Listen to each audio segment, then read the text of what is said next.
UPSC CSAT 2013 या परीक्षेमधला हा प्रश्न आहे की ₹700 एवढ्या रकमेचा वापर करून एका शाळेतील विद्यार्थ्यांना त्यांच्या एकूण शैक्षणिक कामगिरीसाठी 7 रकमेची बक्षीस द्यायची. एकूण किती रक्कम आहेत? 7 बक्षीस आहेत. प्रत्येक बक्षीस त्याच्या आधीच्या बक्षिसापेक्षा ₹20 जास्त आहे. म्हणजे अगोदर जेवढं बक्षीस आहे ना, त्याच्यापेक्षा ₹20 पुढची बक्षिसं जास्त आहेत. असतील तर बक्षिसाची किमान रक्कम किती? किमान रक्कम म्हणजे कमीत कमी पहिलं बक्षीस किती आहे? आता पहा, पहिलं बक्षीस आपण जर ₹X मानलं. किती मानलं? ₹X. त्याच्या पुढचं किती बक्षीस होणार आहे? X अधिक 20. त्याच्या पुढचं किती होणार? X अधिक 40. पहा, प्रत्येक बक्षीस रक्कम कशी पुढे ₹20 वाढत जाणार आहे. किमान बक्षीस X, पहिले बक्षीस, दुसरे बक्षीस, तिसरे बक्षीस, चौथे बक्षीस किती असणार? X अधिक 60. पाचवे X अधिक 80. पहिले बक्षीस X, ₹20 वाढले, X अधिक 20, X अधिक 40, X अधिक 60, X अधिक 80, X अधिक 100 आणि X अधिक होणार 120 असे बक्षीस होणार. पहिले X, दुसरे X अधिक 20, तिसरे X अधिक 40, X अधिक 60, X अधिक 80, X अधिक 100, X अधिक 120 आले. असे एकूण 7 बक्षीस आहेत. 1, 2, 3, 4, 5, 6, 7. आता हे पहिले बक्षीस आहे. शेवटचे बक्षीस X अधिक 20 आहे, 120 आणि त्या सर्वांची बेरीज किती असणार आहे? 700 आहे. सर्व मिळून 700 आहेत. मग या सर्वांची बेरीज करायची. या सर्वांची बेरीज करायची. काय होईल बघा बरे, हा X, हा एक X, सगळे X ची बेरीज 7X होणार. किती होणार? 7X अधिक पहा सर्वांची बेरीज. सर्व बक्षिसांची एकूण रक्कम किती आहे? ₹700. सर्वांची बेरीज करायची. X 7X 1, 2, 3, 4, 5, 6, 7. आता संख्येची बेरीज 40 आणि 20 60, 60 आणि 60 120, 120 आणि 80 200, 300 आणि 420 होणार. अधिक 420 बरोबर एकूण रक्कम आहे 700. पहा 7X अधिक 420. 420 कोणते? ते 20 ने त्यांच्या रकमा वाढत चालल्या. ते 20 आणि 40 60, 60 आणि 60 120, 120 आणि 200, 300 आणि 420. मग आता कसं होईल बघा बरे, 7X बरोबर 700 वजा 420 म्हणून 7X बरोबर 700तून 420 वजा करायचे.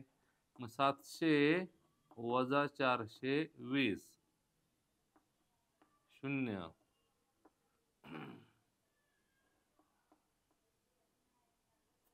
280. X बरोबर 280 भागिले 7 म्हणून 7 28 ₹40 राखली. म्हणजे बक्षिसाची किमान रक्कम किती आहे? 40. म्हणजे पहिले बक्षीस 40, दुसरी रक्कम किती होणार? 20 ने वाढले, नंतर परत 20 ने वाढले, परत 20 ने वाढले, परत 20 ने 140. 1, 2, 3, 4, 5, 6 आणि हे 7वे बक्षीस आले. अशी बक्षीस रक्कम आहे. पहिले बक्षीस असणार आहे 40, दुसरे असणार 40 अधिक 20, 40 अधिक 40. पहिले किमान रक्कम 40 आहे. सर्वांची बेरीज केली 0, 6 आणि 4 10, 8 18, 18 20, 20 आणि 4 24, 24 आणि 6 30, 4 3, 3 आणि 4 एकूण रक्कम 700 आली. मग किमान रक्कम किती रुपये आली? ₹40. हे काय त्याची किमान बक्षिसाची रक्कम आहे. पहिले बक्षीस ₹40 आले. आता प्रत्यक्षात हे मी असं जरी केलं असलं, पण आता अशी कल्पना करा की ते 700च्या ऐवजी 7 लाख किंवा 70,000 असा मोठा आकडा आहे. बक्षीस किंमत इथं 7च्या ऐवजी 70 बक्षीस आहेत, असा काहीतरी मोठा आकडा असा आहे. आणि बक्षिसाची किंमत ही वाढताना अशी 10 ने 20 ने थोडी अशी वाढत चाललेली आहे. अशी सेम गणित हेच आहे, फक्त आकडे मोठे मोठे आहेत. हा आकडा मोठा आहे. 7 बक्षीस आहे ना, 7 पेक्षा मोठी संख्या आहे असं गृहीत धरा. मग त्यावेळी जर तुम्ही असं करत बसले की हे अधिक हे अधिक हे असं करत बसले तर ते होणार नाही, मी फार मोठं होईल.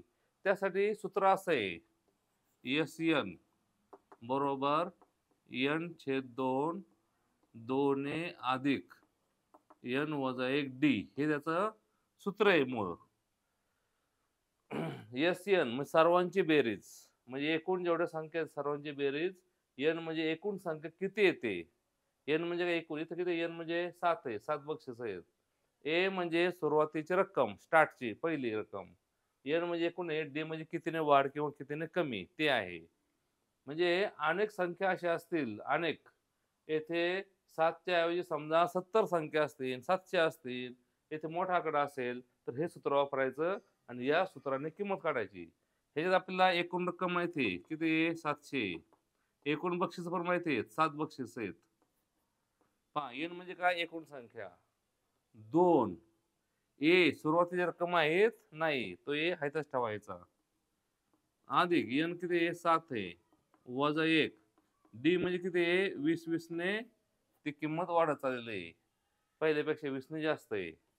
म्हणून 700 बरोबर 7/2 कंसात 2a अधिक 7 गुणिले 6, 6 गुणिले 20, 120 आले. आता पहा 2 हा भागिले इकडे गुणिले होणार, गुणिलेचे भागिले होणार, म्हणजे असं होणार 700 गुणिले 2/7 बरोबर 2a अधिक 120. म्हणून 7 एके 7, 100, 200 आलं. 200 म्हणजे किती उत्तर आलं, 2a अधिक 120. म्हणून 200 वजा 120 बरोबर 2a. म्हणून 80 बरोबर 2a. म्हणून 80/2 बरोबर a.